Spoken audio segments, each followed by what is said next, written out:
নমস্কার। গল্প সঙ্গীর আজকের নিবেদন প্রভাত কুমার মুখোপাধ্যায় রচিত গল্প প্রেম ও প্রহার।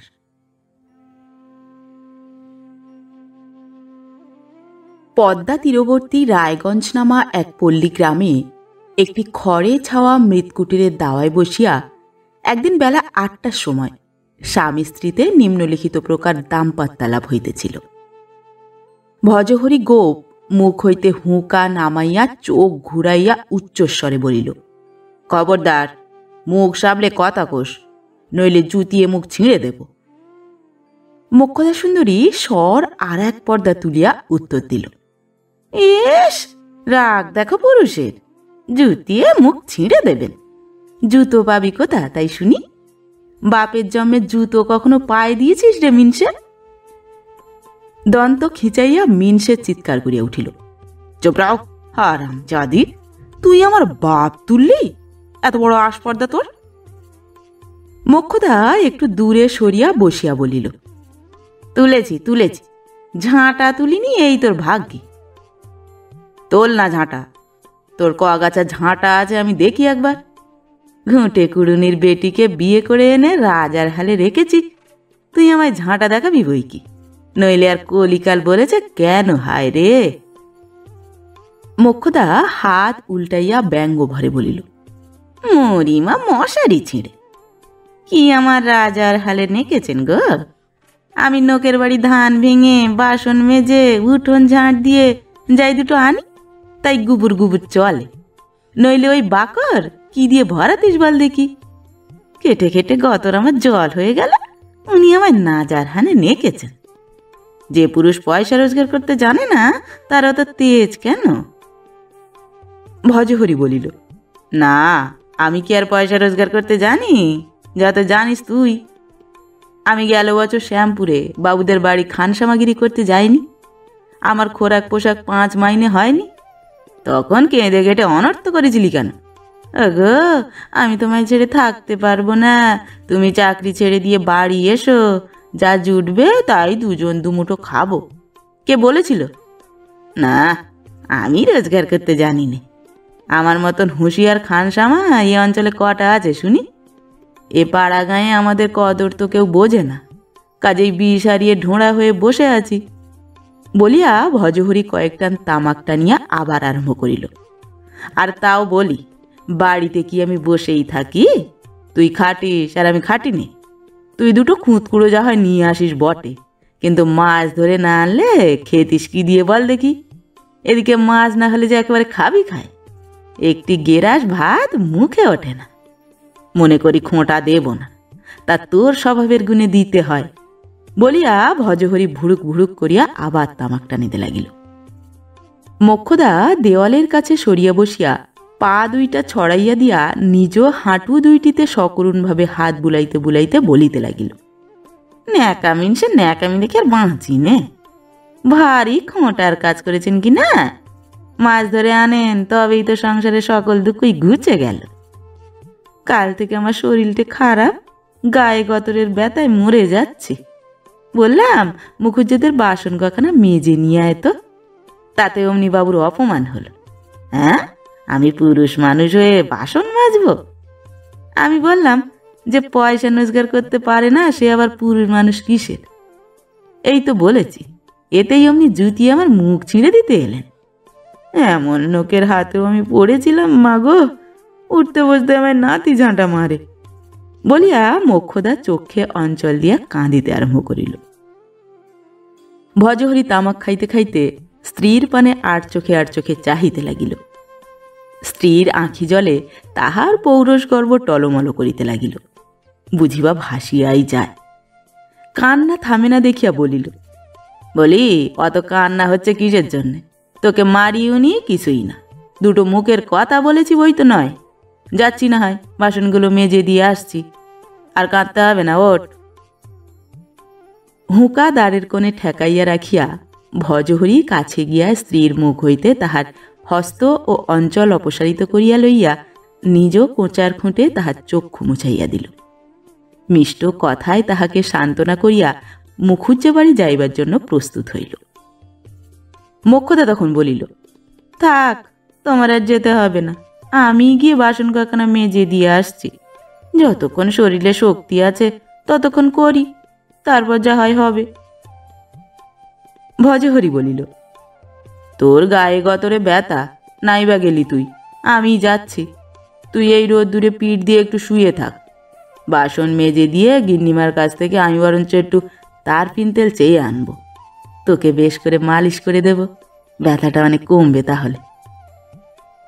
স্বামী স্ত্রীতে এইরূপ কলহ নিত্যই চলিত। মাঝে মাঝে কিলটা, চটটা, চাপড়টাও যে না চলিত এমন নয়। তবে শাস্ত্র তো মিথ্যা হইবার নহে। দম্পতির কলহ অবশেষে লঘু ক্রিয়াতেই পরিণত হইত বটে। উপরে বর্ণিত ঘটনার দিন 15 পরে একদিন উভয়ের কলহ একটু সাংঘাতিক আকার ধারণ করিল এবং পূর্ববারের ন্যায় লঘু ক্রিয়ায় পরিণত হইল না। মোক্ষদা দুঃখ ধান্দা করিয়া 2-4 পয়সা যাহা আনিত তাহা হইতেই বাঁচাইয়া কিছু সঞ্চয় করিবার চেষ্টা করিত। সেই সঞ্চিত অর্থ কোথায় লুকানো থাকিত তাহা ভজহরির অজ্ঞাত ছিল না। একদিন স্ত্রীর অনুপস্থিতিকালে সে সেই গোপনীয় স্থান হইতে অর্থ অপহরণ করিয়া চিপে লাগাইবার জন্য একটি পিতলের হুইল কিনবার অভিপ্রায়ে 2 ক্রোশ দূরবর্তী শহরে চলিয়া গেল। হুইল কিনিয়া সন্ধ্যার সময় বাড়ি ফিরিয়া পুকুরের ঘাটে গিয়া হাত পা ধুইয়া আসিয়া এক ছিলিম তামাক সাজিয়া ভজহরি পথশ্রম অপনোদন করিতেছিল। এমন সময় মোক্ষদা দত্তদের গোহালে সাঁজাল দিয়া বাড়ি ফিরিয়া আসিল। টাকা চুরি গিয়াছে ইহা সে পূর্বেই জানিতে পারিয়াছিল এবং সন্দেহ ঠিক লোককেই করিয়াছিল। ফিরিয়া কুলুঙ্গির উপরে সেই নতুন চকচকে হুইলটি দেখিবা মাত্র মোক্ষদার মুখ আগ্নেয়গিরির ন্যায় বাচনাগ্নি উদ্গীরণ আরম্ভ করিল। অপরপক্ষও নীরব রহিল না। অবশেষে রাগের বশে ভজহরি তাহার হুকা হইতে জ্বলন্ত কলিকা খুলিয়া লইয়া মোক্ষদার মুখ লক্ষ্য করিয়া ছুঁড়িয়া মারিল। আগুন মোক্ষদার মুখ দগ্ধ করিতে অসমর্থ হইয়া তাহার বস্ত্র ও গাত্রে ছড়াইয়া পড়িল। আগুন ঝাড়িয়া ফেলিয়া মোক্ষদা উন্মাদিনীর ন্যায় ছুটিয়া আসিয়া ভজহরির হাত হইতে তাহার হুঁকাটা কাড়িয়া লইয়া তদ্বারা সজোরে তাহার মস্তকে প্রহার করিল। হুঁকার খোলটা চুরমার হইয়া গেল। জাট মোক্ষদার হাতে রহিল। বাপ বলিয়া ভজহরি মাথায় হাত দিয়া সেইখানে বসিয়া পড়িল। তখন সেই জার দিয়া মোক্ষদা তাহার পিঠে পটাপট ঘা কতক বসাইয়া দিয়া একটু সরিয়া চালের খুঁটি ধরিয়া দাঁড়াইয়া হাঁপাইতে লাগিল। এইবার ভজহরি কিভাবে তাহাকে আক্রমণ করিবে এবং ওই আক্রমণ কি উপায়ে সে ব্যর্থ করিতে পারিবে ইহাই অবধারণের জন্য সে সতর্ক হইয়া রহিল। ভজহরি কিন্তু তাহাকে আক্রমণ করিল না। উভয় হস্তে মাথাটি চাপিয়া ধরিয়া উহু উহু করিতে করিতে সে উঠিয়া দাঁড়াইল। ধীরে ধীরে দাওয়া হইতে উঠানে নামিল। কিয়দ্দূর অগ্রসর হইয়া ফিরিয়া দাঁড়াইয়া বলিল, দাঁড়া আরামজাদি, তুই আমার মাথা ফাটিয়ে দিয়েছিস। আমি চললাম থানায় লালিশ করতে। 3টি বছর তোকে যদি না জেল খাটাই তো আমি গয়লার ছেলেই নই। বলিয়া সে বাহির হইয়া গেল। ভজহরি চলিয়া গেলে মোক্ষদা কিছুক্ষণ পূর্ববৎভাবে দাঁড়াইয়া হাঁপাইতে লাগিল। ক্রমে তাহার শ্বাসযন্ত্র সুস্থ হইলে ধীরে ধীরে সেইখানে বসিয়া পড়িল। বসিয়া ভাবিতে লাগিল, সত্যি মিনসের মাথা ফেটেছে নাকি? হুঁকোর খোলের ঘায়ে কখনো মাথা ফাটে? ধ্যাত, ওসব মিনসের ঢং ঢং। কিন্তু গেল কোথা? সত্যি কি থানায় গেল নাকি? থানায় আর যেতে হয় না। থানা প্রায় এখানে 2 কোষ দূর। এই রাত্রিরে সে আবার থানায় যাবে? তুমিও যেমন। দেখো না, এখনই ফিরে আসবে বোধহয়। মনকে এই প্রকারে প্রবোধ দিয়া মোক্ষদা গৃহকার্যে আত্মনিয়োগ করিল। কাজ করে আর বাহিরে চাহিয়া চাহিয়া দেখে স্বামী ফিরিল কিনা। কাজ শেষ হইয়া গেল। জ্যোৎস্না ভরা উঠানের পানে চাহিয়া মোক্ষদা চুপ করিয়া রোয়াকে বসিয়া রহিল। রাত্রি 1 প্রহর, 1.5 প্রহর। কই, স্বামী তো ফেরে না। তখন মোক্ষদা স্থির করিল, নিশ্চয়ই মিনসে থানায় গিয়াছে। মনে একটু রাগ হইল, ভয়ও হইল। সেপাই আসিয়া সত্যই কি তবে তাহাকে থানায় ধরিয়া লইয়া যাইবে? মোক্ষদা উঠিয়া সদর দরজা বন্ধ করিয়া দিয়া আসিল। ক্রমে তাহার ঘুম পাইতে লাগিল, অত্যন্ত ক্ষুধাও বোধ হইল। একবার ইচ্ছা হইল স্বামীর জন্য ভাত চাপা দিয়া রাখিয়া নিজে আহার করে। আবার ভাবিল, না থাক, যদি আমায় ধরাইয়া দিবার জন্য সেপাই সঙ্গে করিয়াই আনে, আসিয়া দেখুক যে স্ত্রীর সহিত সে এমন ব্যবহার করিল সে কিরূপ পতিরতা। স্বামীর খাওয়া হয় নাই বলিয়া নিজে উপবাসী আছে। তাই সে না খাইয়া রোয়াকে আঁচল বিছাইয়া শুইল এবং ক্রমে নিদ্রিত হইয়া পড়িল। মোক্ষদার যখন ঘুম ভাঙিল তখন গভীর রাত্রি, চন্দ্র অস্ত গিয়াছে, শেয়াল ডাকিতেছে। তাহার বিশ্বাস শেয়ালেরা প্রহরে প্রহরে একবার করিয়া ডাকে। রাত্রি কি এখন দ্বিতীয় প্রহর না তৃতীয়? ক্ষুধার যেরূপ প্রাবল্য, তৃতীয় প্রহর হয় সম্ভাবনা। থানার লোকে সম্ভবত স্বামীকে বলিয়াছে, এত রাত্রে গিয়া আর কি হইবে, তুই এইখানে শুইয়া এখন ঘুমা, কাল সকালে তখন তোর বউকে ধরিতে যাইব। কাল বেলা এক প্রহর আন্দাজ সে সিপাহী লইয়া নিশ্চয়ই আসিবে। মোক্ষদা উঠিয়া মুখে হাতে জল দিয়া স্বামীর জন্য ভাত তরকারি ঢাকা দিয়া রাখিয়া অবশিষ্টাংশ নিজে আহারে বসিল। মাছের চচ্চড়ি খাইতে খাইতে তাহার মনে হইল, আমি খেতে ভালোবাসি বলেই বড় বড় মাছ ধরে আমায় খাওয়াবে বলেই সে হুইল কিনে এনেছিল গো, তার জন্য তাকে অমন করে লাঞ্ছনা করা আমার ভালো হয়নি। তাহার পর মনে হইল, আমি তো খাচ্ছি, থানায় তাকে তারা খেতে টেতে দিয়েছে কিনা কে জানে, হয়তো না খেয়ে সেখানে পড়ে আছে। এই কথা মনে হওয়ায় মোক্ষদার চক্ষু দুইটি সজল হইয়া উঠিল। যাহা হোক, আহার সমাপ্ত করিয়া মুখ হাত ধুইয়া রোয়াকে চুপ করিয়া সে বসিয়া রহিল। কিছুক্ষণ পরে ঢুলিতে লাগিল, তাহার পর শুইয়া ঘুমাইয়া পড়িল। প্রাতে উঠিয়া নিজ কুটিরের বাসি পাট সারিয়া মোক্ষদা পরগৃহে তাহার নির্দিষ্ট কাজকর্মগুলি করিবার জন্য বাহির হইল। সেসব সারিয়া বাড়ি ফিরিতে প্রায় 1.5 প্রহর বেলা হইল।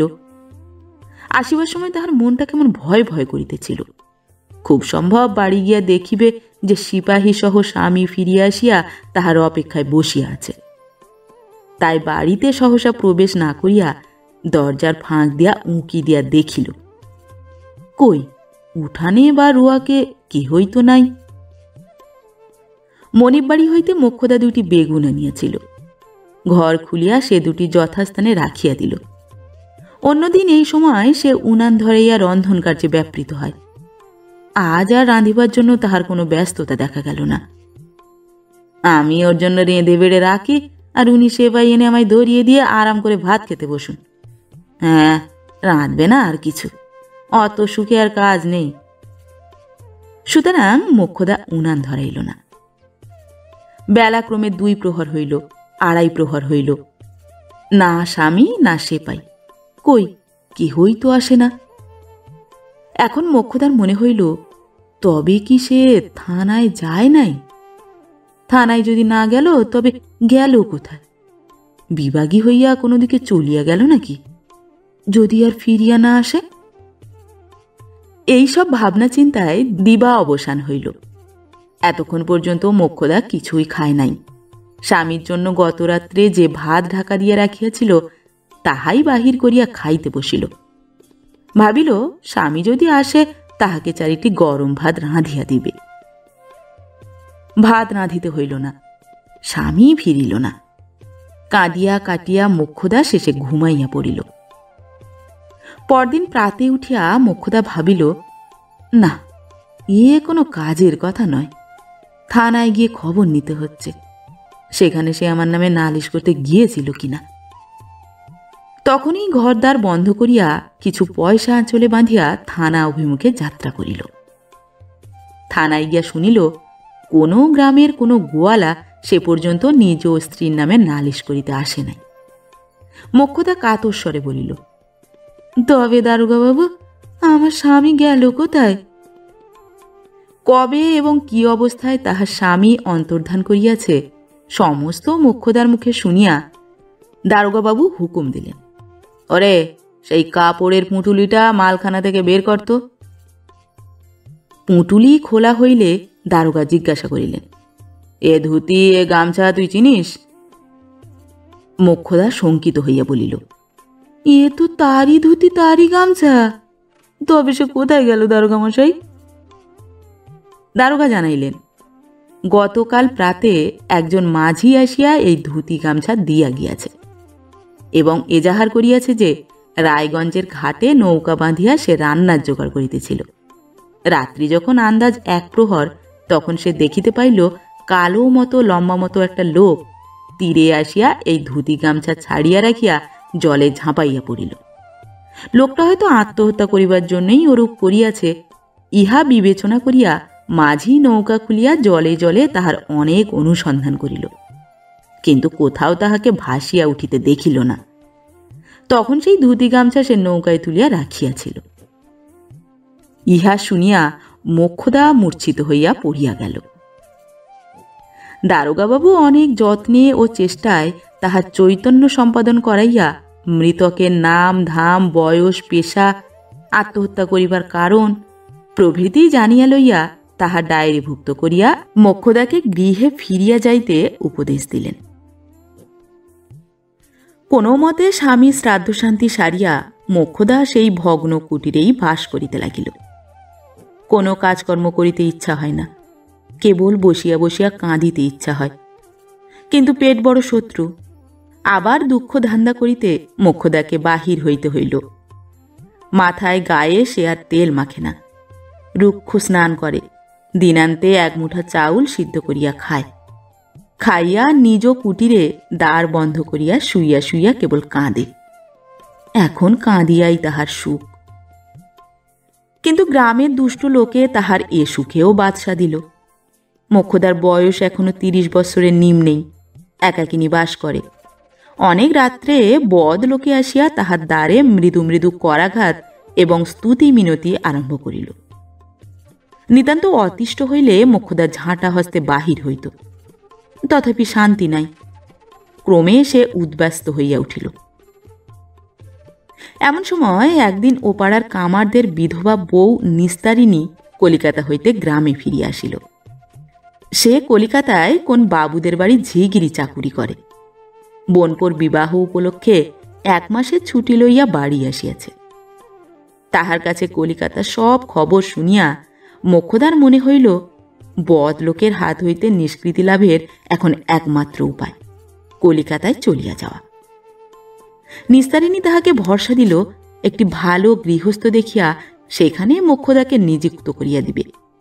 কোনো কষ্ট হইবে না, সুখে স্বচ্ছন্দে থাকিতে পারিবে। মোক্ষদা বলিল, কিন্তু দিদি, যে ভয়ে গাঁ ছাড়লাম সেখানেও যদি সেই ভয় থাকে, কলকাতার লোকেরাই কি আর ধর্মপুত্র যুধিষ্ঠির? নিস্তারিণী বলিল, সব রকম লোকই আছে, তা তোকে এমন ভদ্র গেরস্তের বাড়ি দেখে রাখিয়ে দেব, সেখানে সেসব আপদ বালাই থাকবে না। মাসান্তে 2-1 খানা তৈজসপত্র এবং সামান্য গৃহোপকরণ যাহা ছিল বিক্রয় করিয়া ঘরে দ্বারে তালা বন্ধ করিয়া নিস্তারিণীর সহিত মোক্ষদা কলিকাতায় চলিয়া গেল। নিস্তারিণী যে বাড়িতে চাকুরি করিত সে বাড়িতে অপর ঝি প্রয়োজন না থাকায় মোক্ষদার জন্য সে একজন ভদ্র গৃহস্থ পরিবারের সন্ধানে রহিল। কয়েকদিন অন্বেষণের পর ঐরূপ একটি গৃহস্থের সন্ধান পাইল। শ্যামবাজারে রামদয়াল মিত্র মহাশয়ের বাড়িতে একজন ঝির প্রয়োজন। মিত্র মহাশয় হাইকোর্টের একজন প্রবীণ উকিল। তাহার পুত্রগণ সকলেই উচ্চশিক্ষিত এবং সচ্চরিত্র বলিয়া পাড়ায় খ্যাতি আছে। নিস্তারিণী সেই বাড়িতে মোক্ষদাকে লইয়া গেল। রামদয়ালবাবুর গৃহিণী মোক্ষদাকে অল্প বয়স্কা এবং সুশ্রী দেখিয়া প্রথমে একটু আপত্তি করিয়াছিলেন। পরে যখন তাহার বৈধব্যের ইতিহাস এবং গ্রাম ত্যাগের প্রকৃত কারণটা শুনিলেন তখন সম্মত হইলেন। বাড়িতে আরও 2 জন ঝি ছিল। তন্মধ্যে একটিকে বড় বধূমাতার শিশু সন্তানগুলির লালন পালনের ভার দিয়া মোক্ষদাকে তাহার স্থানে মায়ে খোরপোশ 4 বেতনে নিযুক্ত করিলেন। রামদয়ালবাবুর গৃহিণী বুদ্ধিমতী, মিষ্টভাষিনী এবং দয়ামায়া প্রভৃতি সৎ গুণাবলীর অধিকারিণী। তাহার সংসারে আশ্রয় পাইয়া কোনো বিষয়ে মোক্ষদার কোনো অসুবিধা রহিল না। নিজ গ্রামে থাকিলে অন্নবস্ত্র সংগ্রহের জন্য তাহাকে যে পরিমাণ কায়িক পরিশ্রম করিতে হইত, তাহার অপেক্ষা অনেক অল্প পরিশ্রমেই তাহার গ্রাসাচ্ছাদন নির্বাহ হইতে লাগিল এবং মাসে মাসে তাহার বেতনের 4টি টাকা গৃহিণী ঠাকুরণীর নিকট জমা হইতে লাগিল। গৃহিণী দেখিলেন মোক্ষদা খুব পরিশ্রম করিতে পারে, মুখটি বুঝিয়া আপন কাজকর্মগুলি করিয়া যায়। গোয়ালার মেয়ে হইল ভদ্রঘরের বিধবাদের মতোই নিষ্ঠার সহিত বৈধব্য আচার পালন করিয়া থাকে, তবে দোষের মধ্যে রাগটা একটু বেশি। অপর 2 জন ঝির সহিত মাঝে মাঝে সে কোন্দর করে। গৃহিণী তখন মধ্যস্থ হইয়া কাহাকেও বা মৃদু তিরস্কার করিয়া, কাহাকেও মিষ্ট কথায় বুঝাইয়া মিটমাট করিয়া দেন। এইরূপে মোক্ষদা 3 বৎসর এই বাড়িতে চাকরি করিল। একবার তাহার ইচ্ছা হইত কিছুদিনের ছুটি লইয়া দিন কয়েকের জন্য নিজ গ্রামে ফিরিয়া যায়, তাহার ঘর দুয়ারের এখন কি অবস্থা তাহা দেখিয়া আসে। কিন্তু আবার মনে হইত আর সে শ্মশানে ফিরিয়া গিয়া লাভ কি। শ্রাবণ মাসে জ্বরে পড়িয়া মিত্রগৃহিণী কিছুদিন খুব ভুগিলেন। তাহার দেহ অত্যন্ত দুর্বল হইয়া গেল, দাঁড়াইলে মাথা ঘুরিয়া বসিয়া পড়েন। তাই পূজার ছুটির সময় রামদয়ালবাবু সপরিবারে মধুপুরে গিয়া গৃহিণীকে 3 মাস বায়ু পরিবর্তন করাইবার জন্য প্রস্তুত হইলেন। তাহার এক অ্যাটর্নি বন্ধু কালীপদবাবুও সপরিবারে মধুপুর যাইতেছিলেন। সেখানে তাহার নিজ 2খানি বাড়ি আছে, বাড়ি 2খানি পাশাপাশি, তাহারই একখানি রামদয়ালবাবু ভাড়া লইলেন। রামদয়ালবাবুর মধ্যম পুত্র চারুভূষণবাবু গ্রিনলে ফিওর কোম্পানির বাড়ি ক্যাশিয়ারি কর্ম করেন। তাহার ছুটি অতি অল্প দিন মাত্র, তাই তিনি সপরিবারে বাড়িতেই থাকিবেন। অপর সকলে মধুপুরে যাইবেন স্থির হইল। ঝিয়েদের মধ্যে মোক্ষদা ও বিমলা মধুপুরে যাইবে, কামিনী কলিকাতায় থাকিবে। গাড়ি রিজার্ভ করা হইল। যথা দিনে রামদয়ালবাবু সপরিবারে যাত্রা করিয়া মধুপুরে পৌঁছিলেন। অ্যাটর্নি বাবুরা তখনও পৌঁছেন নাই। বাড়িতে পূজা সারিয়া তবে তাহারা বাহির হইবেন। কয়েকদিন মধুপুরে মোক্ষদার বেশ আনন্দেই কাটিয়া গেল। গৃহিণী যখন বিকালে পুত্রকন্যা সহ বেড়াইতে বাহির হইতেন, মোক্ষদাও তাহার সহিত যাইত। 3 বৎসরকাল কলিকাতায় গৃহমধ্যে আবদ্ধ থাকিয়া তাহার প্রাণ হাঁপাইয়া উঠিয়াছিল। খোলা মাঠে বেড়াইতে পাইয়া মোক্ষদা বড় আরাম বোধ করিল। পূজার পর অ্যাটর্নি বাবুরা সদলবলে আসিয়া পৌঁছিলেন। সেদিন সন্ধ্যাবেলায় গৃহিণীর সহিত বেড়াইয়া আসিয়া মোক্ষদা দেখিল বৈঠকখানা ঘরে তার মনিব এবং পাশের বাড়ির অ্যাটর্নি বাবু বসিয়া কথোপকথন করিতেছেন। রামদয়ালবাবু বলিলেন, আপনি তামাকখোর মানুষ, আমাদের তো ও পাট নেই, আপনাকে একটা সিগারেট দিতে বলবো কি? তিনি জানিতেন তাহার জ্যেষ্ঠ পুত্র সুধাংশু সিগারেট ব্যবহার করিয়া থাকে। অ্যাটর্নি বাবু বলিলেন, দরকার কি, আমার গুড়গুড়িটা আনিয়ে নিচ্ছি বলিয়া তিনি বাহিরের বারান্দার প্রান্তে গিয়া হাঁকিলেন, ভজা ও ভজা। পাশের ঘরে মোক্ষদা বসিয়া পান সাজিতেছিল। ভজা নামটা শুনিবা মাত্র সে কান খাড়া করিল। তারপর একটি দীর্ঘ নিঃশ্বাস ফেলিয়া আবার নিজ কার্যে মন দিল। 2-3 বার ডাকাডাকির পর ও বাড়ি হইতে সমুচ্চ স্বরে উত্তর আসিল, আগে। ও কি, কার কণ্ঠস্বর? মোক্ষদার মাথার ভিতর বনবন করিয়া ঘুরিতে লাগিল। অ্যাটর্নিবাবু হাঁকিলেন, আমার গুড়গুড়িটা নিয়ে আয় তো ভজা। উত্তর আসিল, আগে যাই। মোক্ষদার আর পান সাজা হইল না। সে তাড়াতাড়ি উঠিয়া দাঁড়াইল। চুনের আঙুল বস্ত্রপ্রান্তে মুছিয়া কম্পিত পদে দুরু দুরু বক্ষে সে বাহির হইয়া এমন স্থানে গিয়া দাঁড়াইল যেখান হইতে বৈঠকখানা ঘরের মধ্যভাগটি স্পষ্টরূপে দেখা যায়। কিয়ৎক্ষণ পরেই কুণ্ডলীকৃত নললগ্ন এক প্রকাণ্ড ফর্সি হস্তে অ্যাটর্নিবাবুর ভৃত্য প্রবেশ করিল। তাহার মুখের পানে এক নজর মাত্র চাহিয়া দেখিয়াই মোক্ষদার হস্তপদ একেবারে অবশ হইয়া আসিল। পড়িয়া যাইবার আশঙ্কায় সে দুই হাতে সম্মুখের দেওয়ালটায় ভর দিয়া চক্ষু মুদ্রিত করিল। সেভাবে দাঁড়াইয়া থাকাও আর তাহার শক্তিতে কুলাইল না। ধীরে ধীরে সেইখানে বসিয়া পড়িল। ভৃত্যকে দেখিয়া বৈঠকখানা ঘরে অ্যাটর্নিবাবু বলিলেন, কলকে কই রে, তামাক সেজে আনিসনি? ভজা বলিল, আগে তা তো আপনি বলেননি। অ্যাটর্নিবাবু উকিলবাবুর দিকে ফিরিয়া বলিলেন, বেটা গোয়ালার বুদ্ধি দেখলেন মশাই? ভৃত্যকে বলিলেন, যা তামাক সেজে নিয়ে আয়, আর খানিকটে তামাক, গোটা কতক টিকে, দেশলাইয়ের বাক্স, এইসবও নিয়ে আয়। এবার বুঝলি তো? আজ্ঞে বলিয়া ভজহরি প্রস্থান করিল। রামদয়ালবাবু বলিলেন, আপনি এ রত্নটি পেলেন কোথা?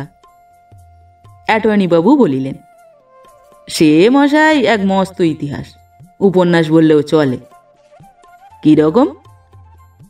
অ্যাটর্নি বলিতে লাগিলেন, বছর চারেক আগে ডাক্তারেরা আমাকে দিন কতক স্টিমারে বেড়াবার পরামর্শ দিয়েছিল। 3 মাসের জন্য একটা স্টিম লঞ্চ ভাড়া করে পদ্মা নদীর উপর আমি ঘুরে ঘুরে বেড়াতাম। একদিন সন্ধ্যার পর ঘাট থেকে কিছু দূরে নোঙর ফেলে ডেকে বসে আমি তামাক খাচ্ছি। চাঁদ উঠেছে, জলের শোভা দেখছি। এমন সময় দেখলাম খানিক দূরে একটা মানুষ একবার জল থেকে মাথা তুলছে, আবার ডুবছে। স্টিমারের 2জন খালাসিকে তখন বললাম, ওরে, একটা মানুষ বোধহয় ডুবে যাচ্ছে, দেখ দেখি যদি তোরা ওকে বাঁচাতে পারিস। তারা তখনই দড়ি বাঁধা 2টো লাইফ বেল্ট নিয়ে লাফিয়ে পড়ল। কাছাকাছি গিয়ে সেই বেল্ট 2টো ছুঁড়ে লোকটার কাছে ফেলে দিলে। একটা বেল্ট সে ধরে ফেললে। তারপর খালাসিরা নানা রকম কৌশল করে তাকে স্টিমারে এনে তুললে। রাম রাম, একেবারে উলঙ্গ ল্যাংটা মশাই। খালাসিরা তাকে একটা লুঙ্গি পরিয়ে দিলে। ব্যাটা অনেক জল খেয়েছিল। আমার সঙ্গে ডাক্তারবাবু ছিলেন, তিনি ওকে বমি টমি করালেন, ব্রান্ডি খাওয়ালেন। ক্রমে ব্যাটা সুস্থ হয়ে উঠল। তিনি হন ওই ভজহরি। রামদয়ালবাবু জিজ্ঞাসা করিলেন, কি করে ডুবেছিল তা কিছু বললে? বললে বই কি, বললে আমার স্ত্রী মারা গেছে, সেই শোকে আমি আত্মহত্যা করছিলাম।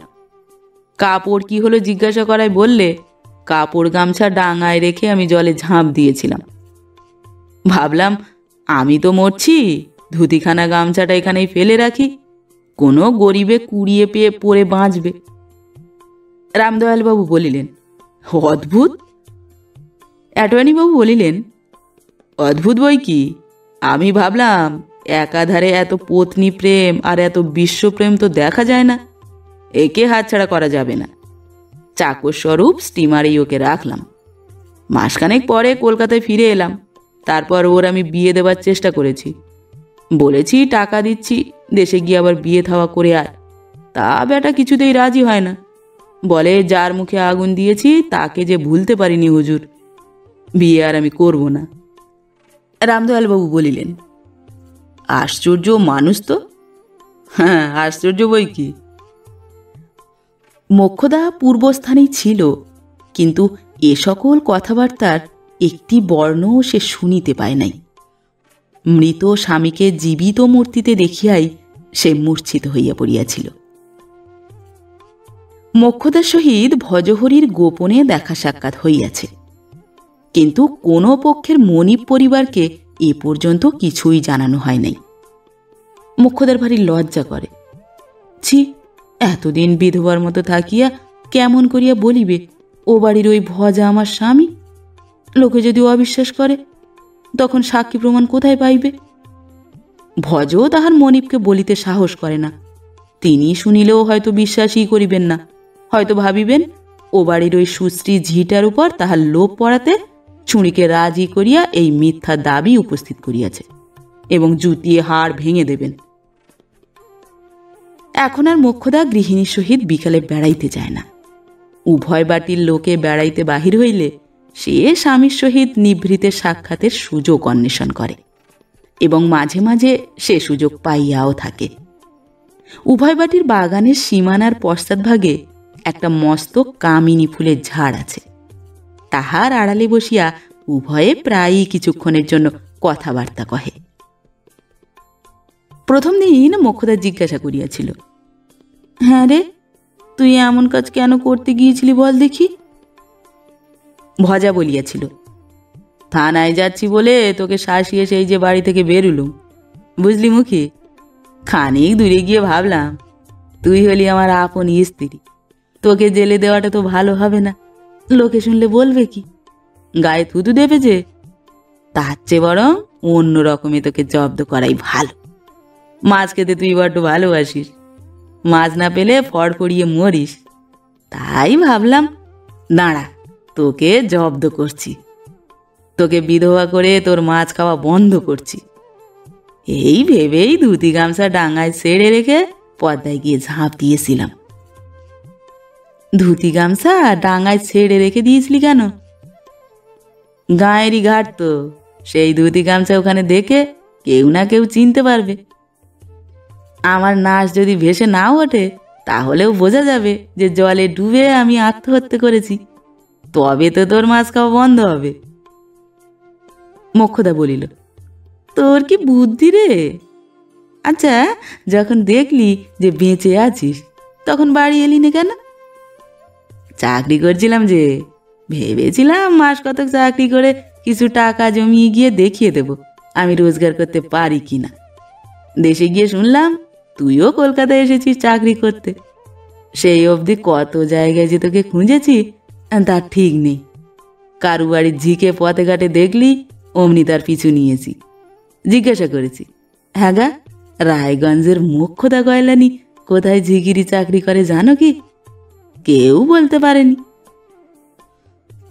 পরদিন বিকালে যখন কামিনী ঝাড়ের আড়ালে উভয়ের সাক্ষাৎ হইল, তখন ভজহরি কলা পাতায় জড়ানো একখণ্ড ভাজা মাছ বাহির করিল দেখিয়া মোক্ষদা জিজ্ঞেস করিল, মাছ আনলি কোত্থেকে?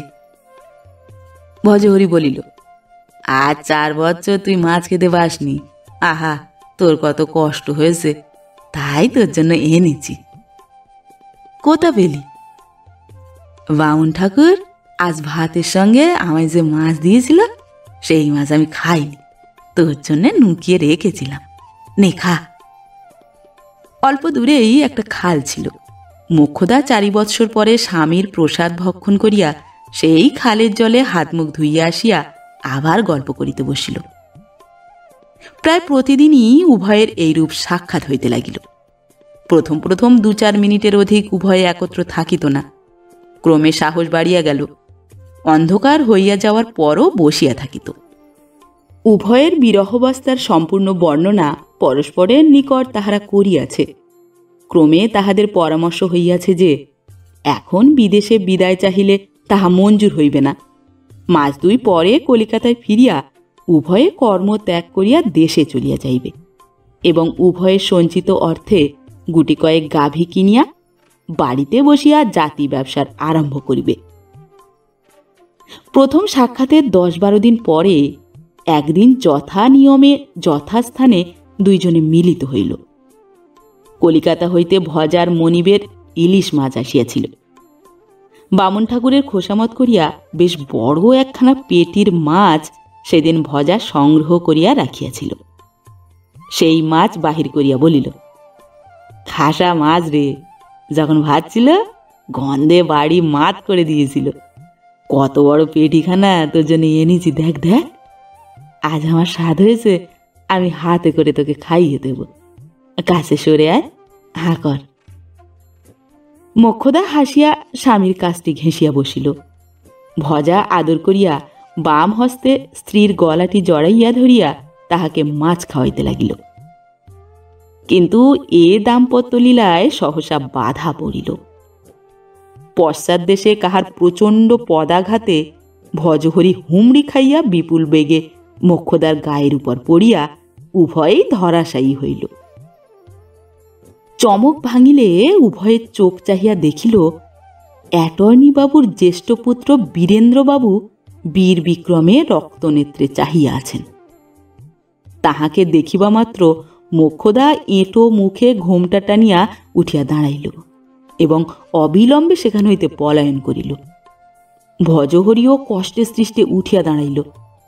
বীরেন্দ্রবাবু ক্রোধ কম্পিত স্বরে বলিল, তবে রে হারামজাদা, ভারী যে সাধুগুরি ফলাতিস বলিয়া তাহার গালে ঠাস ঠাস করিয়া কয়েকটা থাপ্পড় কষাইয়া দিলেন।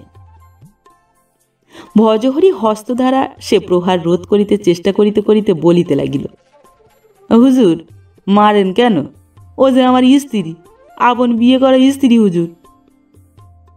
বাবু বলিতে লাগিলেন, তোর বিয়ে করা স্ত্রী বই কি, পাজি নচ্ছার শুয়ার, সে তো কবে মরে গেছে।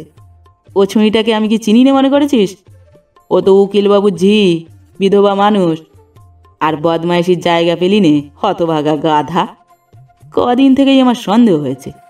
সন্ধ্যেটি হলেই তুইও দেখি এদিকে আসিস, আর ও বাড়ির ওই ঝি হারামজাদিও এই দিকে আসে। তাই আমি তককে তককে থেকে আজ এসে ধরেছি। চল বাবার কাছে, সব কথা গিয়ে তাকে বলি। রাস্কেল, তিনি তোর কি শাস্তি করেন দেখ। বলিয়া বীরেন্দ্রবাবু হাঁপাইতে হাঁপাইতে বাসার দিকে অগ্রসর হইলেন। ভজহরি কাঁদিতে কাঁদিতে কোমরটি দুই হাতে ধরিয়া তাহার পশ্চাৎ পশ্চাৎ চলিল। উভয় বাটির লোকেরা বৈকালিক ভ্রমণ হইতে ফিরিবা মাত্র কথাটা তাহাদের নিকট প্রচারিত হইয়া পড়িল। ভজহরি যে মোক্ষদাকে স্ত্রী বলিয়া দাবি করিতেছে তাহাও তাহারা শুনিলেন। মিত্রগৃহিণী ও বড়বধূর নিকট মোক্ষদা কাঁদিতে কাঁদিতে সকল কথাই খুলিয়া বলিল। তাহারা বিশ্বাস করিলেন, কিন্তু উভয় বাটির পুরুষেরা উহা বিশ্বাস করিতে চাহিলেন না। তখন রামদয়ালবাবুর বৈঠকখানায় ভজহরির বিচারের জন্য ফুল বেঞ্চ বসিল। অ্যাটর্নিবাবু বলিলেন, এর মীমাংসা তো সহজেই হতে পারে। ওহে সুধাংশু, দুজনাকে তুমি আলাদা জেরা করো না। ওদের কথা যদি মিথ্যে হয়, জেরায় কতক্ষণ টিকবে? সুধাংশুবাবু তাহাই করিলেন। মোক্ষদাকে অন্তপুরে নিজ স্ত্রীর জিম্মায় বসাইয়া রাখিয়া ভজহরিকে ডাকিয়া পাঠাইলেন। পদঘাতজনিত কোমরের ব্যথায় কাতরাইতে কাতরাইতে সে আসিয়া মেঝেয় বসিল। সুধাংশুবাবু তাহাকে পুঙ্খানুপুঙ্খরূপে জেরা করিতে লাগিলেন। যথা, তোদের বাড়িতে কখানা ঘর, কোন কোন মুখো ঘর, কোন ঘরে কি কি থাকত, যে পুকুরে তোরা জল সরতিস সে পুকুর বাড়ির কোন দিকে, তার কটা ঘাট, সে পুকুরে যেতে হলে কোনো গাছের তলা দিয়ে যেতে হয় কিনা, সেগুলো কি কি গাছ, যাদের বাড়িতে মোক্ষদা কাজকর্ম করত তাদের নাম কি, ইত্যাদি ইত্যাদি। ভজহরির উত্তরগুলো সুধাংশুবাবু লিখিয়া লইলেন। তারপর মোক্ষদার ডাক পড়িল। তাহাকেও অবিকল ওই প্রশ্নগুলি জিজ্ঞাসা করা হইল। উভয়ের উত্তরে বিশেষ কোনো পার্থক্য পাওয়া গেল না। ভজহরি তখন স্ত্রীর উপর সত্য সাবাস্তের ডিক্রি পাইল। যতদিন মধুপুরে থাকা হইবে ততদিন এই দম্পতির বাসের জন্য মিত্রগৃহিণী তাহার বাসার আস্তাবলের পার্শ্বস্থ কক্ষটি নির্দিষ্ট করিয়া দিলেন। তাহারই পরামর্শে শয়ন করিতে যাইবার পূর্বে মোক্ষদা একটা বাটিতে কর্পূর মিশানো খানিকটা তারপিন তৈল লইয়া গিয়া স্বামীর ব্যথিত কোমরে অনেকক্ষণ ধরিয়া উত্তম রূপে মালিশ করিয়া দিত। 1 মাস পরে কলিকাতায় ফিরিয়া উভয়ে স্ব কর্মে ইস্তফা দিয়া সঞ্চিত অর্থ লইয়া দেশে চলিয়া গেল। তথায় কুটিরখানির জীর্ণ সংস্কার করিয়া একটি গোয়াল ঘর তুলিয়া গাভী কিনিয়া জাতি ব্যবসা শুরু করিয়া দিল। দুধে যে কি পরিমাণ জল স্বচ্ছন্দে মিশানো যাইতে পারে সে বিষয়ে উভয়ের কলিকাতার অভিজ্ঞতা খুব কাজে লাগিয়া গিয়াছিল।